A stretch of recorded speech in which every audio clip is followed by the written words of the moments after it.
बाबा, आज येताना बासुंदी घेऊन या ना. अगं, कालच आपण आईचा वाढदिवस होता म्हणून आणली होती ना.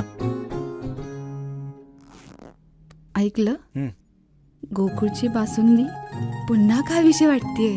खरं सांगू, मलाही खावीशी वाटतेय. पुन्हा पुन्हा खावीशी वाटणारी गोकुळ बासुंदी. आज अनेक ह्याच्यामध्ये मोठमोठी लोक या क्षेत्रामध्ये आहेत, जाणकार आहेत, पत्रकार मोठे आहेत, बिझनेसमॅन आहेत, इंडस्ट्रियलिस्ट आहेत. मला आपल्याला विनंती करायची की आपल्याला खरोखरच पर्यटन कळला का? आपल्याला खरोखरच मासेमारी कळली का? फ्युचरिस्टिक 2047 मोदी साहेबांची संकल्पना होती की आपली देशाची इकॉनॉमी काहीतरी 5 ट्रिलियन, किती ट्रिलियन? 5 ट्रिलियन इकॉनॉमी बनवायचं, जे काही मोदी साहेबांची संकल्पना. ती 5 ट्रिलियन इकॉनॉमी म्हणजे काय हे आपल्याला ज्या दिवशी कळेल ना, तर मला असं वाटतं की आपल्याला हे सगळे कार्यक्रम, हा जो विचार आपण इथे जो ठेवायचा प्रयत्न करतोय, त्याचा खरा अर्थ आपल्याला कळेल. पर्यटन म्हणजे काय? पर्यटन म्हणजे जे आपल्याला जे रीलमध्ये दाखवलं गेलं तेच पर्यटन आपण समजायचं. पर्यटनाला पण ग्रेड असतात. गोव्यामध्ये जो पर्यटक येतो 40%, 60% आपण 1 मिनिटासाठी बाजूला ठेवू. जो 40% पर्यटक येतो, त्या पर्यटकाला सुधरवण्यासाठी तिकडच्या सभागृहामध्ये आर्ग्युमेंट होते, डिबेट होते की आपल्याला हा टाईपचा पर्यटक इथे हवा आहे का? उरलेला जो 60% जो पर्यटक आहे त्याला आपण काय देऊ शकतो ह्याच्यावरती चर्चा होते. म्हणजे साऊथ गोवा तर तुम्ही बघितलं तर साऊथ गोव्यामध्ये मोठे हॉटेल्स आहेत, रिसॉर्ट्स आहेत. त्या स्टँडर्डचा पर्यटक तिथे आणण्यासाठी इन्फ्रास्ट्रक्चर आहे.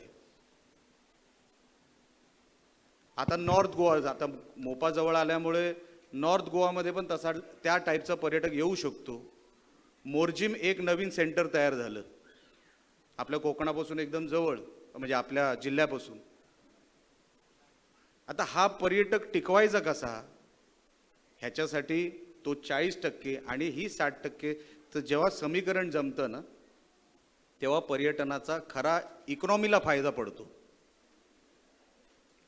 आपण इकडे जी कोकणामध्ये आपण जी इकॉनॉमी वाढवायचा प्रयत्न करतोय, पर्यटक म्हणजे आपण कुठल्या लेवलचा पर्यटक आणतोय, अरे त्यांनी खर्च केला पाहिजे इकडे येऊन.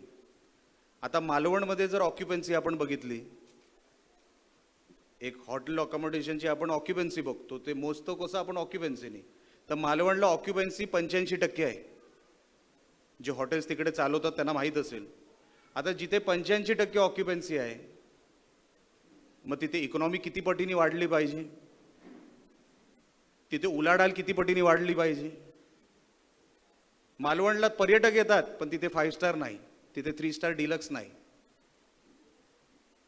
मग आपण टॅरिफ काय बघतो?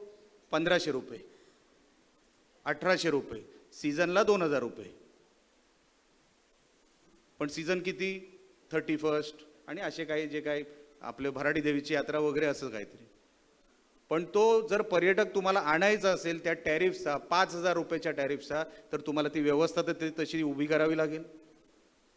तुम्हाला तसं इन्फ्रास्ट्रक्चर बनवावं लागेल.